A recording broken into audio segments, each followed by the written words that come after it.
बच्चों सुप्रभात। अलंकार के अंतर्गत हम लोगों ने शब्दालंकार, उसके भेद, उसकी परिभाषा आदि समझ चुके हैं। उसी में अर्थालंकार और उसकी परिभाषा तथा भेद समझने के लिए हम दूसरा वीडियो लेकर के उपस्थित हैं। अर्थालंकार के भेद। अर्थालंकार के 5 भेद हैं, जो कुछ इस प्रकार हैं: उपमा, रूपक, उत्प्रेक्षा, अतिशयोक्ति, मानवीकरण।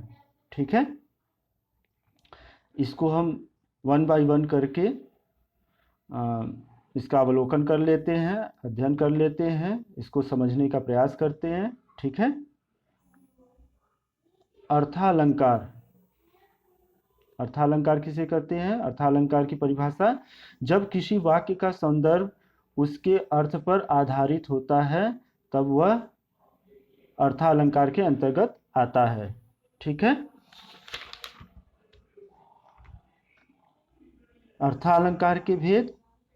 अर्थालंकार के मुख्यतः 5 भेद हैं: उपमा अलंकार, रूपक अलंकार, उत्प्रेक्षा अलंकार, अतिशयोक्ति अलंकार, मानवीयकरण अलंकार। उपमा अलंकार।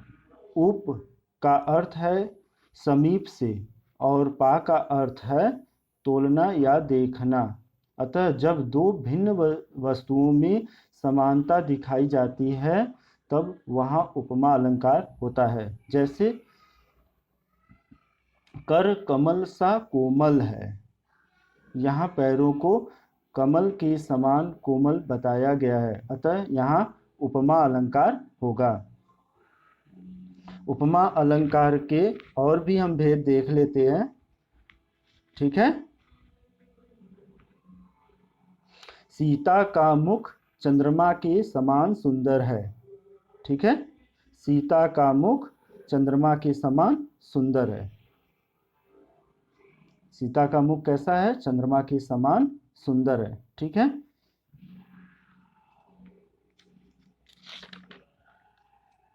रूपक अलंकार। जब उपमान और उपमेय में भिन्नता या अभेद, भेद नहीं अभेद दिखाया जाए, मतलब कोई भेद न हो, तब यह रूपक अलंकार कहलाता है। जैसे मैया मैं तो चंद्र खिलौना लैहों। ऊपर दिए गए उदाहरण में चंद्रमा और खिलौने में समानता न दिखाकर चांद को ही खिलौना बोल दिया गया है, अतः यह रूपक अलंकार होगा। ठीक है। रूपक अलंकार को और हम एक उदाहरण के द्वारा समझ लेते हैं। चरण कमल बंदौ हरि राई। यहाँ पे चरण क्या है? उपमेय पर कमल उपमान का आरोप है, अतः यह क्या है? यह कौन सा अलंकार होगा? रूपक अलंकार। ठीक है। उत्प्रेक्षा अलंकार। जहाँ उपमेय में उपमान के होने की संभावना का वर्णन हो तब वहाँ उत्प्रेक्षा अलंकार होता है।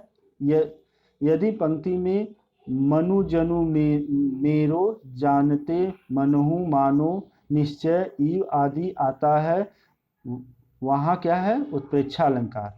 ये कीवर्ड है बच्चों, इसको याद करना ही पड़ेगा। उत्प्रेक्षा अलंकार को समझने के लिए उत्प्रेक्षा अलंकार में मानो मनहु जानो जनहु ज्यों जनु निश्चय इव ये शब्द निश्चित रूप से आएंगे। अगर ये शब्द आए तो आप आंख बंद करके बोल सकते हैं कि यह क्या है? उत्प्रेक्षा अलंकार है।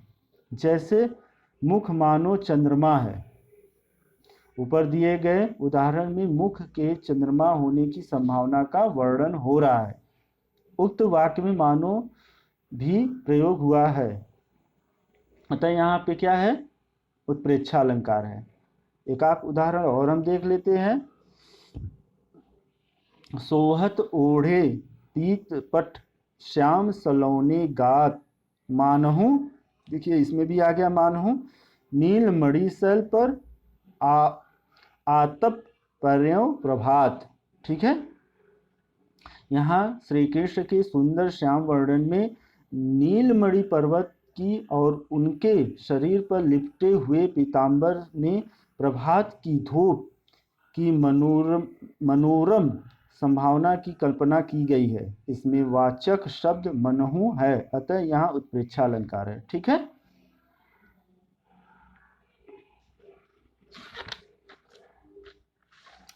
चौथा है अतिशयोक्ति अलंकार। अतिशयोक्ति अलंकार जब किसी बात का वर्णन बहुत चढ़ा बढ़ाकर किया जाए तब वहाँ अतिशयोक्ति अलंकार होता है। जैसे आगे नदियाँ पड़ी अपार, घोड़ा जैसे उतरे पार, रावण ने सोचा इस पार, तब तक चेतक था उस पार।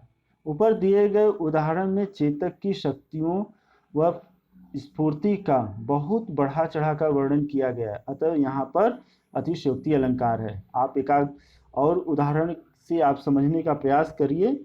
हनुमान की पूंछ में लग न पाई आग, सारी लंका जल गई, गए निशाचर भाग। यहाँ हनुमान की पूंछ में अभी आग लगा भी नहीं पाया थे कि उससे पहले ही लंका का जल जाना दिखाया गया है, अतः यहाँ पे क्या है, अतिशयोक्ति अलंकार है। ठीक है। मानवीकरण अंतिम,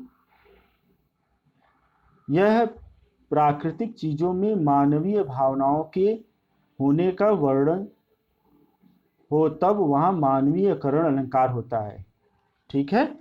मानवीकरण जहाँ जड़ पदार्थों पर मानवीय भावनाओं का आरोप होता है वहाँ मानवीयकरण अलंकार होता है, अर्थात जड़ वस्तु या प्राकृतिक को जीवंत मानव की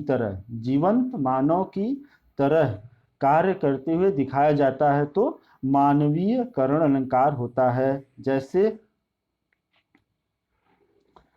फूल हंसे कलियां मुस्कुराई, फूल हंसे कलियां मुस्कुराई। ऊपर दिए गए उदाहरण में आप देख सकते हैं कि फूलों के हंसने का वर्णन किया गया जो मनुष्य करते हैं, अतः यहाँ मानवीयकरण अलंकार है। ठीक है।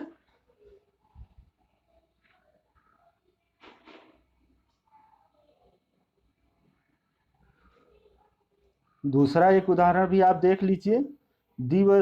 दिवसावसान का समय, मेघ में आसमान से उतर रही है, वह संध्या सुंदरी परी सी, धीरे धीरे धीरे।